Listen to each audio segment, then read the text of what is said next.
अभी सौरभ जी, अभी ये पार्टियां जो आ रही हैं, भाजपा और कांग्रेस, ये काम तो करती नहीं है।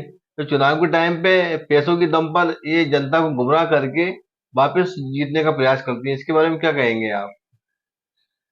ये हमेशा से होता आया है कि जैसे कुछ जैसे जब बरसात होती है हम देखते हैं कुछ मेंढक टाइप के वो कीड़े आ जाते हैं, तो वो क्या बरसाती मेंढक कहलाते हैं, बरसाती कीड़े कह लो या मेंढक। तो ये कुछ नेता उसी टाइप के होते हैं जो हमेशा चुनाव के समय ही उभर के आ जाते हैं। और जब देश में कोई महामारी हो, भुखमरी हो या जनता कोई बड़े मुसीबतों से गुजर रही हो, जब इन नेताओं का अपन को पता नहीं चलता कि ये नेता कहाँ है, कहाँ गुमशुदा है।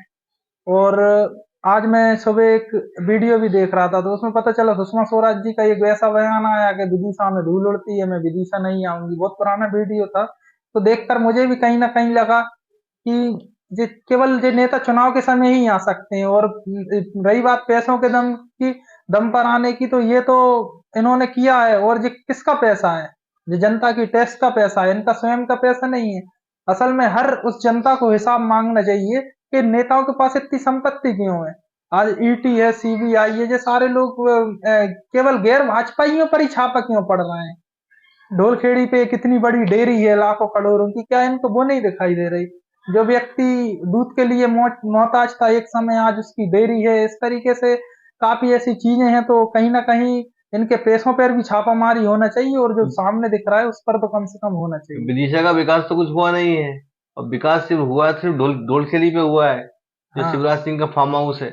हाँ, ढोलखेड़ी पर विकास हुआ है।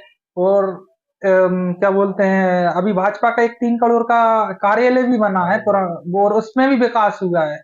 तो मतलब इनके निजी विकास हुए हैं, पब्लिक के लिए, जनता के लिए नहीं हुए। और ये जो विधायक जीत जाते हैं, मंत्री बन जाते हैं, हाँ। फिर जनता का काम तो करते नहीं है। और जनता का काम करते हैं तो इनके रेट फिक्स है, इनके हर काम के।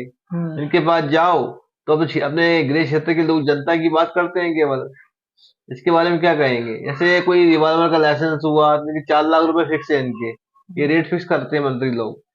इसके बारे में कुछ कहेंगे आप? बिल्कुल। असल में जैसे आत्मरक्षा होनी चाहिए, उसके लिए तो उस हिसाब से प्रबंध है नहीं है। और यहाँ तो अब ऐसी स्थिति है सुरक्षा के मामले में कि जब यहाँ पर विधायक पर ही हमला हो सकता है, तो आम आदमी का क्या स्थिति होगी, ये तो हम अंदाजा लगा सकते हैं। मतलब भाजपा वाले एक काम करने के भी रेट फिक्स करके रखते हैं। ट्रांसफर के भी फिक्स कर देंगे। अब लाइसेंस बनवाने जाओ तो उसके फिक्स कर रखा है रेट। जनता से मिलते नहीं है, चुनाव के टाइम मेढकों की तरह बाहर निकल के आ गए। ये इनकी वही रणनीति रही है शुरू से ही कि ये कभी भी अकेले इनके विकास के काम होते हैं केवल भाषणों में होते हैं, और ज्यादा से ज्यादा कागजों में होते हैं, और चुनाव के समय पर एक दो काम होते हैं, वो भी निचले स्तर के। लेकिन जो प्रलोभन दिया जाता है कि आपका ये होगा वो होगा, ये सब जनता से ही कहीं ना कहीं वसूला जाता है, और जनता को ही गुमराह करके किया जाता है। और जहां तक लाइसेंस वगैरह के इसकी बात है, तो ये काफी एक बहुत बड़ा भ्रष्टाचार है। और कहीं ना कहीं ये असुरक्षाएं जो लोगों की हो रही हैं, और क्राइम बढ़ रहा है, तो कहीं ना कहीं ये एक बहुत बड़ा कारण है इनके रेट फिक्स करने से। तो कहीं ना कहीं इस पर एक पाबंदी होना चाहिए। और इसका जो भी है, इसका जो नियंत्रण है, वो सरकार से हटके किसी एक ऐसे विभाग को देना चाहिए जिसपे सरकार का नियंत्रण ना हो। मध्य प्रदेश की जनता कांग्रेस से भी परेशान हो गई है और भाजपा से भी। आपकी पार्टी मध्य प्रदेश में पहली बार चुनाव लड़ रही है, शिवसेना। तो आप कुछ जनता को बताएंगे शिवसेना के?